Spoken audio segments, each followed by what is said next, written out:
Russia warned Turkey to stay away from Syria and for President Assad to take full control. Russia has been given a warning to Turkey about staying away from Syria and allowing President Bashar Al-Assad to take full control of the country. According to information published by the AP, Moscow sent a warning to Ankara to prevent Turkish troops from attacking and taking control of the territory in the north, once under the control of opposition forces in Syria, which is backed by America. Despite the news of the AP, the Russian government has never had a public statement to protest against Turkey's deployment of a campaign to attack Kurdish people, YPG, in the past. Syria. Ankara sees YPG as a branch of the Kurdish Workers' Party, PKK, an organization that has been included in the terrorist list in Turkey. Instead, the Russian Foreign Ministry repeatedly affirmed that it is still working closely with Turkey in military operations in Syria. Russia also emphasized that all activities of the two sides in Syria were discussed before proceeding.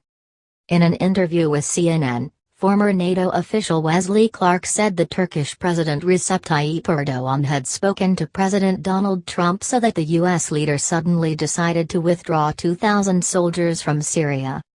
Mr. Clark's comments were made after President Trump shared on Twitter that Mr. Erdogan announced that Turkey would eradicate the remaining IS elements in the Syrian territory.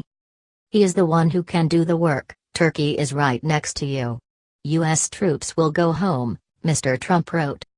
Meanwhile, RT reported, a video recorded the scene of Turkey's large-scale military delegation appearing in the town of Karkamis, the border area between Turkey and Syria.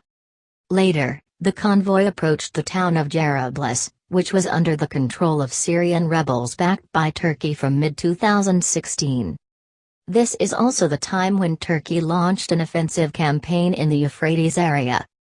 Mobilization was carried out by Turkey after Foreign Minister Mevlut Cavusoglu announced that Ankara was preparing to launch a new military campaign to destroy Kurdish militants in Syria as soon as possible. Earlier this year, Turkish troops and allies launched the Campaign of Olive Tree, destroying Kurdish gunmen operating in the Afrin region of Syria.